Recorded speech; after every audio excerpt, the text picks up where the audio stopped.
السلام علیکم، میں ہوں عدنان اور آپ دیکھ رہے ہیں یوٹیوب چینل دین کی دنیا۔ تمام نئے آنے والے دوستوں سے گزارش ہے کہ وہ چینل کو سبسکرائب کر لیں اور ساتھ ہی بیل آئیکن کو دبا دیں تاکہ نئے آنے والی ویڈیوز کی نوٹیفیکیشن آپ کو بر وقت مل سکیں۔ اب مزید دیر کیے بغیر آپ کو لیے چلتے ہیں آپ کی فیورٹ ویڈیو کی طرف۔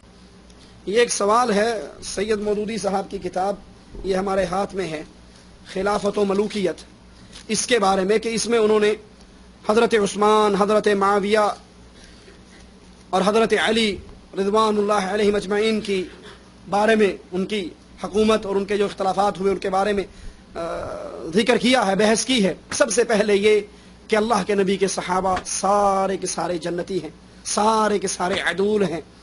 میں اور آپ اس لائق نہیں کہ ہم کھڑے ہو کر ان پر کلام کریں، ان کے کیڑے نکالیں، اور ان کے جتنے واقعات موجود ہیں وہ تاریخ کی کتابوں میں ہیں۔ قرآن اور حدیث کا تو اللہ نے ذمہ لیا ہے، اس کی حفاظت کی ہے، لیکن تاریخ یہ تو بہت بعد میں لکھی گئی۔ سید مودودی صاحب خود کہتے ہیں کہ اگر تم تاریخ کے واقعات کو حدیث کی طرح ٹٹولنا چاہو گے، حدیث کی طرح چیک کرنا چاہو گے، اس پر بھی ائمہ حدیث کے ان اصول و قواعد کو لاگو کرو گے تو 90% تاریخ برباد ہو جائے گی، تاریخ بچے گی نہیں۔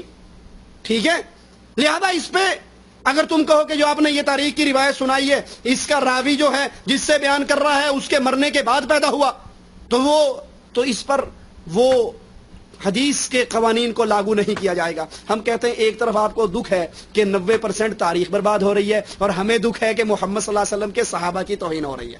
آپ کو تاریخ کا غم ہے، ہمیں نبی صلی اللہ علیہ وسلم کی صحابہ کی توہین کا غم ہے۔ اور جو قصے اس تاریخ کے حوالے سے، چونکہ تاریخ اس میں شیعوں کا بہت بڑا ہاتھ ہے، بہت بعد میں لکھی ہوئی ہے، اس میں حضرت علی، حضرت معاویہ کی توہین، حضرت عثمان کی توہین اتنی ہے کہ یہ پورا صفحہ میں نے بھرا ہوا ہے پڑھ پڑھ کے۔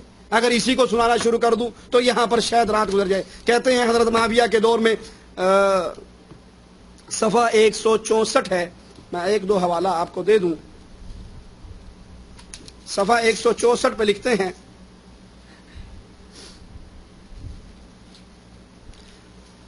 حضرت معاویہ کے 4 افعال ایسے ہیں، حضرت حسن بصری فرماتے ہیں حضرت معاویہ کے 4 افعال ایسے ہیں، اگر کوئی شخص ان میں سے کسی ایک کا ارتکاب بھی کرے تو وہ اس کے حق میں مہلک ہے۔ ایک یہ ان کا اس امت پر تلوار سونت لینا کہ انہوں نے امت کے سروں پہ تلوار ڈال لی اور مشورے کے بغیر حکومت پہ قبضہ کیا، یہ کسی کے اندر ایک بھی ہو تو وہ اس کی بربادی کے لیے کافی ہے۔ اب کیا خیال ہے معاویہ کے اندر وہ 4 گناہ منوا رہے ہو تو نعوذ باللہ پھر اس کی ذات کیا ہوگی؟ اور اس کی اساس ساری تاریخ ہے۔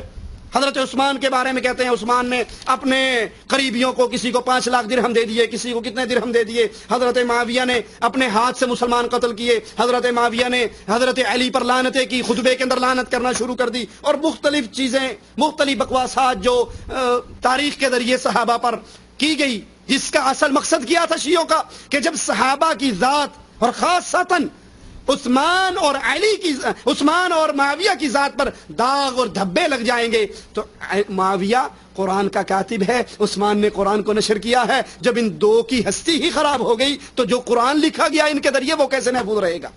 اصل سازش یہ ہے۔ لیکن یہاں پر سید مودودی صاحب نے جو بہت بڑی ٹھوکر کھائی اور ظلم کیا اہل سنت پر وہ یہ کہ حضرت عثمان اور معاویہ کے خلاف تاریخ میں جتنی غلط باتیں منقول تھی وہ ساری کی ساری انہوں نے بڑے تم طراق سے پیش کی کہ معاویہ نے یوں کیا، پیسے سے لوگوں کو خریدا، فلاں کیا۔ لیکن جب وہی معاملہ حضرت علی کے بارے میں آیا تو فوراً کہتے ہیں کہ تاریخ میں 2 طرح کے واقعات ملتے ہیں، ایک واقعہ حضرت علی کی شان کے خلاف ہے اور ایک واقعہ حضرت علی کی حمایت میں ہے، ان کی شان میں ہے۔ صفحہ 347 پہ لکھتے ہیں جب دونوں طرح کی روایات موجود ہیں اور سند کے ساتھ بیان ہوئی ہیں تو آخر ہم ان روایات کو کیوں نہ ترجیح دیں جو حضرت علی کے مجموعی طرز عمل سے مناسبت رکھتی ہوں، اور خواہ مخواہ وہی روایات کیوں قبول کریں جو ان کی ضد نظر آتی ہوں۔ ہم بھی یہی کہتے ہیں کہ آپ نے علی رضی اللہ عنہ وارضا کے لیے جو پیمانہ مقرر کیا ہے وہ پیمانہ عثمان اور معاویہ کے لیے کیوں نہیں کیا؟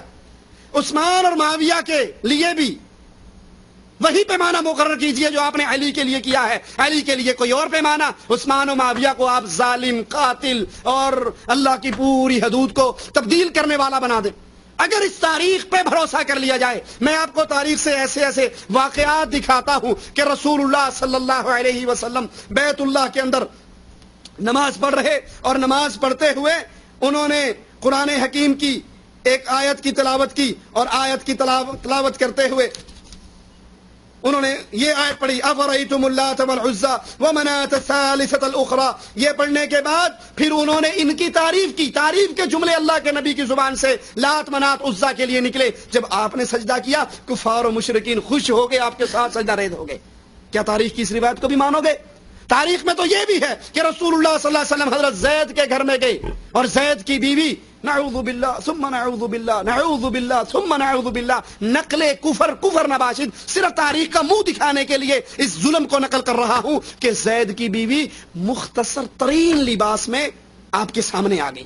بہت مختصر لباس، ابھی وہ پردہ نہیں کر سکی تھی، آپ داخل ہوئے اور آپ کے سامنے آ گئی اور آپ اس کو دیکھ کر واپس آ گئے. حضرت زید آپ کے پاس آئے اور آ کر کہنے لگے، یا رسول اللہ صلی اللہ علیہ وسلم، آپ میرے گھر میں آئے، مجھے پتا لگا، میری بیوی نے بتایا، اور میری بیوی مختصر لباس میں آپ کے سامنے آ گئی. ہو سکتا ہے وہ آپ کو اچھی لگی ہو، آپ کو بھا گئی ہو، میں اس کو طلاق دیتا ہوں، آپ اس سے نکاح کر لیجئے. اس ظلم کو بھی تسلیم کرو گے؟ یہ بھی تاریخ میں ہے. آپ کو یہ غم ہے تاریخ برباد ہو رہی. تاریخ نے تو آپ کے نبی صلی اللہ علیہ وسلم پر اتنا بڑا بہتان باندھ دیا. صرف تاریخ نے نہیں باندھا، علی حجویری کی کتاب کشف المحجوب، اس کے اندر بھی یہی قصہ موجود ہے کہ حضرت رسول صلی اللہ علیہ وسلم زید کے گھر گئے اور ان کی نظر زید کی جوروں پر پڑ گئی. جو آپ کو بھائی، آپ حالت سکر میں تھے، وہ زید کے لیے حرام ہوگی، آپ کے لیے حلال ہوگی. اس بکواس کو بھی تسلیم کرو گے؟ تو جو سید مودودی صاحب نے معیار مقرر کیا علی کے لیے، وہی معیار عثمان اور معاویہ کے لیے کیوں نہیں کیا؟ کیا یہ شیعوں کو راضی کرنے کے لیے خلافت و ملوکیت تو نہیں لکھی کہ جو بکواس شیعہ کرتے ہیں صحابہ کے خلاف، وہی ساری اٹھا کر ایک کتاب کے اندر پیش کر دی؟